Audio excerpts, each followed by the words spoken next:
গতকাল জলাবদ্ধতার পর রাতেও পানি ছিল কোনো কোনো এলাকায়, যার প্রধান কারণ জলাবদ্ধতা। প্রকল্পের কাজে দুটি খালে বাঁধ নির্মাণ, আজ বিভিন্ন খালে বাঁধ অপসারণের কাজ চলছে। এ নিয়ে বিস্তারিত জানাতে যোগ দিচ্ছেন হোসাইন জিয়াদ। জিয়াদ, জানাবেন বাঁধ অপসারণের কাজের অগ্রগতি কেমন দেখছেন, আর জলাবদ্ধতা এখনো আছে কিনা?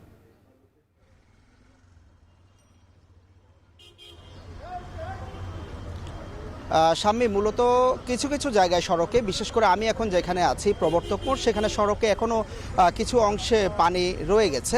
এছাড়া নগরীর বিভিন্ন অংশ, কাতালগঞ্জ সহ বিভিন্ন জায়গায় রাতে কিছুটা সময় ধরে পানি ছিল, সেটি এই মুহূর্তে নেমে গিয়েছে। তবে যেটি হয়েছে যে গতকাল আসলে প্রায় 59 মিলিমিটার বৃষ্টিপাত রেকর্ড করেছে গতকাল সন্ধ্যা পর্যন্ত আবহাওয়া অধিদপ্তর। সেই কয়েক ঘন্টায় আসলে এই মুষলধারে বৃষ্টির কারণেই পুরো নগরীতে আসলে জলাবদ্ধতা তৈরি হয় এবং পুরো দিন নগরের মানুষ কষ্ট করে। কোনো জায়গায় কোমর সমান পানিতে মানুষ আসলে ডুবে সড়ক পারাপার হয়েছে, বাসা বাড়িতে পানি ঢুকেছে। এই চিত্র আসলে দীর্ঘদিনের।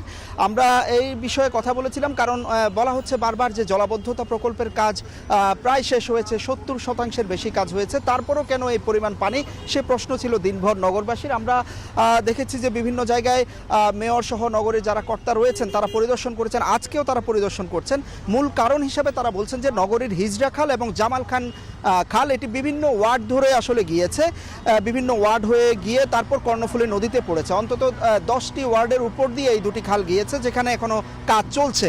এবং এই খালে কাজ করার কারণে সেখানে 10টির মতো, হিজড়া খালে 10টির মতো এবং জামাল খান খালে 20টির মতো বাদ দেওয়া ছিল, যার কারণে হঠাৎ করে যে গতকালের টানা বৃষ্টি, সে পানি আসলে নামতে পারেনি। তো গতকাল রাতে আসলে মেয়র মহোদয় যারা কাজ করছেন, সেনাবাহিনী কর্মকর্তা, তিনি বলছেন যে তাদের সাথে কথা হয়েছে, সেই বাঁধ অপসারণ এবং সড়কে যেসব জায়গায় পানি জমেছে সেগুলো অপসারণের কাজ আজকে সকাল থেকে মূলত শুরু করেছেন এবং কিছু কিছু জায়গায় বাঁধ অপসারণের কাজও করা হচ্ছে একই সাথে। তো সব মিলিয়ে আসলে নগরবাসীর যে দুর্ভোগ, তারা আসলে আশা করছেন যে এই বছরের মধ্যেই খালের কাজ যদি শেষ হয় তাহলে তারা সেই দুর্ভোগ থেকে মুক্তি পাবেন, সেই আশা আসলে তারা সবাই করছেন। সামনে চট্টগ্রাম থেকে যুক্ত হয়েছিলেন হোসাইন জিয়াদ।